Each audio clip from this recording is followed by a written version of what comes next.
बिस्मिल्लाहिर्रहमानिर्रहीम अस्सलाम वालेकुम dear students, welcome back to my YouTube channel. This is Mohammad Waseem here. अच्छा जी, आज की वीडियो बहुत ही ज़्यादा इंपॉर्टेंट है उन स्टूडेंट्स के लिए जिन्होंने ऑलरेडी इटली में अप्लाई किया हुआ है या जिनका ऑफर लेटर आ गया है। और बार बार मुझसे क्वेश्चन होता था कि स्कॉलरशिप का कब अप्लाई करेंगे। तो स्कॉलरशिप जो है ना, पहली स्कॉलरशिप जो इटली की तरफ से जिन स्टूडेंट्स का एडमिशन हो गया है, जिन्होंने एडमिशन अभी तक अप्लाई नहीं किया, तो उनके लिए मैं रिकमेंड करूंगा। बहुत ही आउटस्टैंडिंग स्कॉलरशिप है। Italian ministry of foreign office की तरफ से एक स्कॉलरशिप जो है ना आपको यहाँ पे प्रोवाइड की जा रही है। जिन स्टूडेंट्स का एडमिशन जिन्होंने अप्लाई किया था इटालियन यूनिवर्सिटीज़ के अंदर, या जिनका भी अप्लाई नहीं हुआ, तो वो भी यहाँ पे अप्लाई कर सकते हैं। और जिनका ऑफर लेटर आ गया है और फर्दर वो अपने वीज़ा के लिए जो है ना, उनके लिए बहुत ज़्यादा हेल्पफुल होने जा रही है। और मैं आपको ये भी साथ साथ बता दूं कि अगर आप लोगों को ये स्कॉलरशिप के लिए आप रिकमेंड हो जाते हो, तो आपके वीज़ा रेशो के चांसेस बहुत ज़्यादा बढ़ जाते हैं। मतलब ये बहुत ही पावरफुल स्कॉलरशिप है। अगर आप यहाँ से नॉमिनेट हो गए, इस स्कॉलरशिप के लिए आप नॉमिनेट हो गए, तो फिर आपके वीज़ा लगने के चांसेस ज़्यादा हैं। तो मैं आपको तरीकाकार थोड़ा समझा देता हूँ।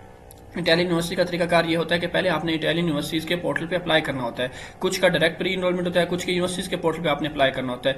अब जिन स्टूडेंट्स ने यूनिवर्सिटीज़ के पोर्टल पे अप्लाई किया था, उनके बाद उनको ऑफर लेटर मिला, उसके बाद उन्होंने प्री इनरोलमेंट कर दी है या प्री इनरोलमेंट करनी है, जिनका ऑफर लेटर आने वाला है, जिनको एक्सपेक्टेड है कि ऑफर लेटर आ सकता है, तो स्कॉलरशिप का फिर हमने बाद में अप्लाई करना होता है। अब स्कॉलरशिप भी दो तीन तरह की होती है। एक रीजनल बेस्ड स्कॉलरशिप होती है, एक Italian ministry of foreign scholarship है, एक नीड बेस्ड स्कॉलरशिप होती है। तो फिल वक्त जो है ना, Italian foreign ministry of scholarship जो है ना, वो ओपन हो चुकी है। यूजुअली इसका टाइम जो होता है वो जो है ना बाद में होता है, मतलब लेट ये होती है, लेकिन इस दफा इन्होंने पहले शुरू कर दी। और सबसे अच्छी बात स्कॉलरशिप की ये है कि पहले जो थे इस स्कॉलरशिप के लिए पाकिस्तानी स्टूडेंट्स एलिजिबल नहीं थे, लेकिन अब जो है ना पिछले साल से पाकिस्तानी स्टूडेंट्स एलिजिबल है कि पाकिस्तानी स्टूडेंट भी इस स्कॉलरशिप के लिए अप्लाई कर सकते हैं। सो बहुत अच्छी अपॉर्चुनिटीज है। यहाँ पे मैं उन स्टूडेंट्स को रिकमेंड करूंगा जिनका ऑफर लेटर आ गया है, वो स्कॉलरशिप को लाजमी टारगेट करें, यहाँ पे जरूर अप्लाई करें, इस अपॉर्चुनिटी को लाजमी अवेल करें। यहाँ तो कोई एप्लीकेशन फी नहीं है, ना कोई आइल्स की रिक्वायरमेंट। मतलब जो आपके डॉक्यूमेंट्स थे, जो डॉक्यूमेंट्स आपके पास मौजूद हैं, उन्हीं की बेस पर आपने जस्ट इसके ऊपर अप्लाई करना है और बस वेट करना है। ठीक है, अगर आप नॉमिनेट हो जाते हैं तो आपकी वीजा रेशियो के चांसेस बहुत ज्यादा स्ट्रॉन्ग हो जाएंगे।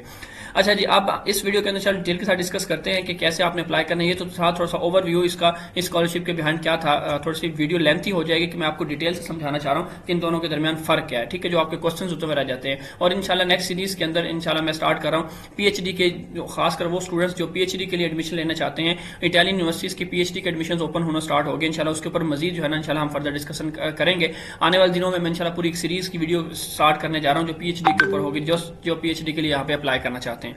अच्छा खैर, इस वीडियो में हम इंशाल्लाह डिटेल के साथ डिस्कस करते हैं। आप मेरे चैनल पे न्यू आए तो चैनल को जरूर सब्सक्राइब कर लीजिए और वीडियो को जरूर लाइक कर दीजिए।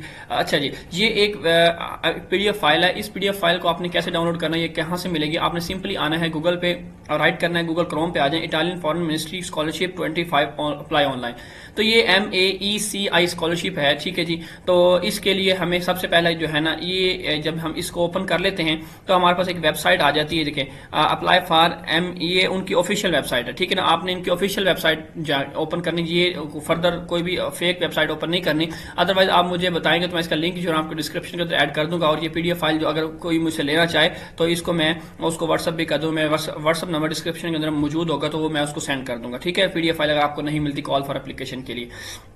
अच्छा खैर, अब इसके अंदर पूरी डिटेल के साथ डिस्कस किया हुआ, इसको आपने लाजमी पढ़ना है। अप्लाई करने से पहले एक दफा लाजमी आपने इसको डिस्कस कर लेना है, पढ़ लेना है।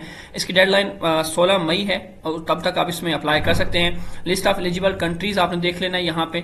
ये मैं इस लिस्ट को एक दफा ओपन कर लेता हूँ, वो भी हम देख लेते हैं। उसके बाद types of grants, master degree program के लिए आप यहाँ पे अप्लाई कर सकते हैं। इसकी डिस्क्रिप्शन आपने एक दफा पढ़ लेनी है, तो मैं आपको डिस्क्रिप्शन पढ़ के नहीं दिखा रही है, आपने खुद से पढ़ लेनी है।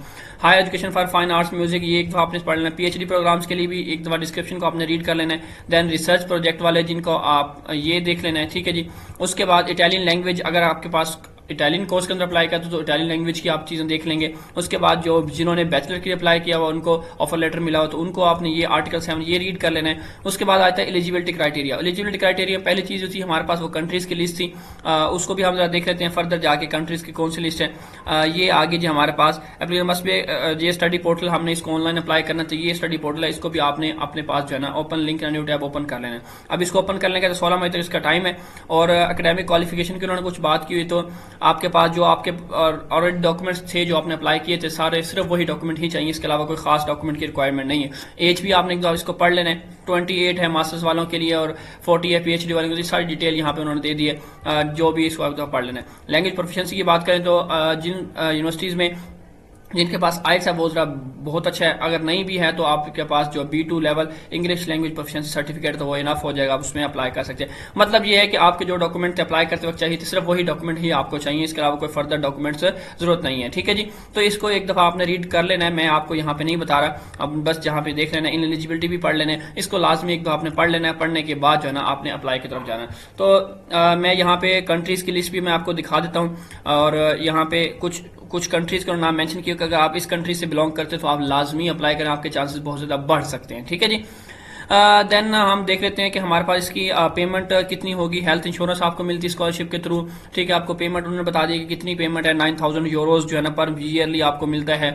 ठीक है जी, उसकी क्या detail, 25 euro second installment, first installment ये है और थर्ड इंस्टॉलमेंट ये है, तो मतलब 9000 यूरोज जो है ना आपको इस स्कॉलरशिप के थ्रू मिलता है। आपकी तमाम ट्यूशन फी एग्जाम्पशन होती है, वो आपको नहीं मिलती, मतलब आपको पे नहीं करनी पड़ती। हेल्थ इंश्योरेंस भी मिलती है, ट्यूशन फी भी नहीं देनी पड़ती, साथ साथ 9000 स्टाइपेंड भी मिलता है साल का। तो तीन उसके जो है ना वो मतलब 3 किस्तें होंगी, वो आपको उस तरह मिलता है।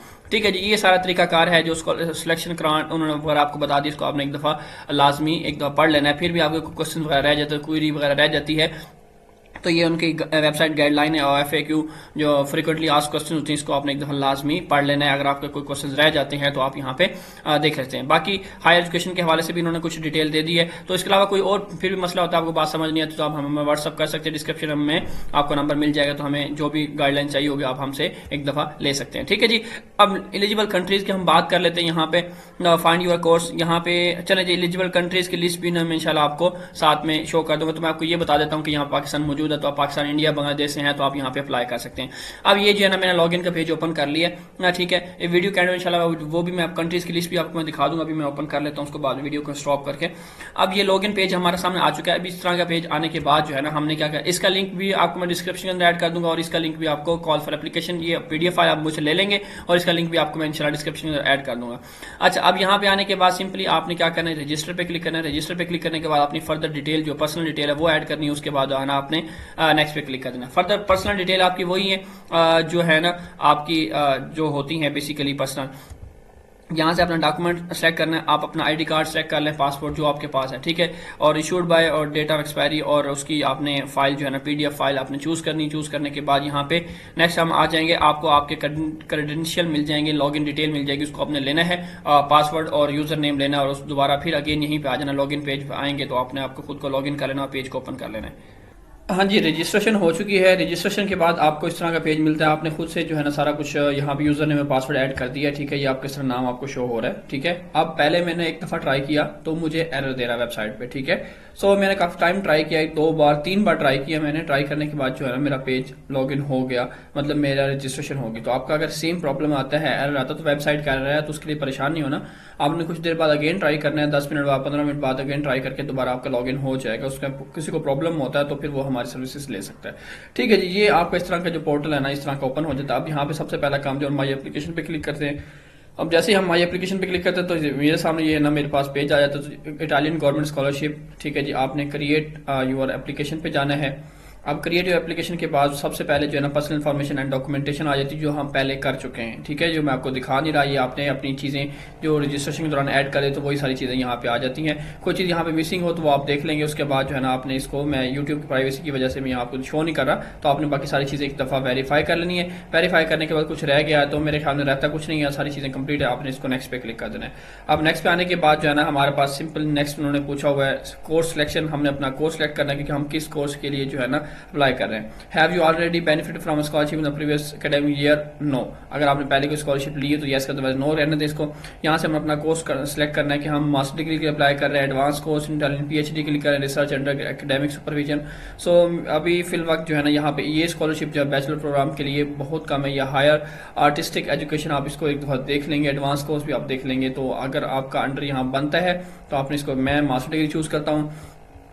अब final grade for the qualification of enrolment, यहाँ पे अपना फाइनल ग्रेड लिख रहे हैं, जो भी आपकी बेसिकली आपकी GPA थी वो अपनी यहाँ मेंशन करनी, लाइक 3.43 मेरी GPA आ जाती है। उसके बाद यूनिवर्सिटी का नाम मेंशन करना है, और कोर्स का नाम मेंशन करना है, और सिटी मेंशन करना है किस सिटी में जो है ना आपका एडमिशन हुआ है। ठीक है जी। उसके बाद यहाँ से हमने इसको क्या करना है, Italian language English language select करनी है। उसके बाद जो है ना हमारे पास क्या आ जाता है जी, रिक्वायर्ड डॉक्यूमेंट्स की बात। मैं इसको जो है ना नेक्स्ट पे चला जाता हूँ। अब नेक्स्ट पे आने के बाद देखें यहाँ पे रिक्वायर्ड डॉक्यूमेंट्स की बात आई थी कि यहाँ पे अपने रिक्वायर्ड डॉक्यूमेंट्स जो है ना वो अपलोड करने हैं। सबसे पहले हमने अपना सीवी अपलोड करना है। सीवी आपका यूरोप पास फॉर्मेट में जो ऑलरेडी आपके पास होगा, ठीक है, इसको अच्छे से अपलोड कर देना है।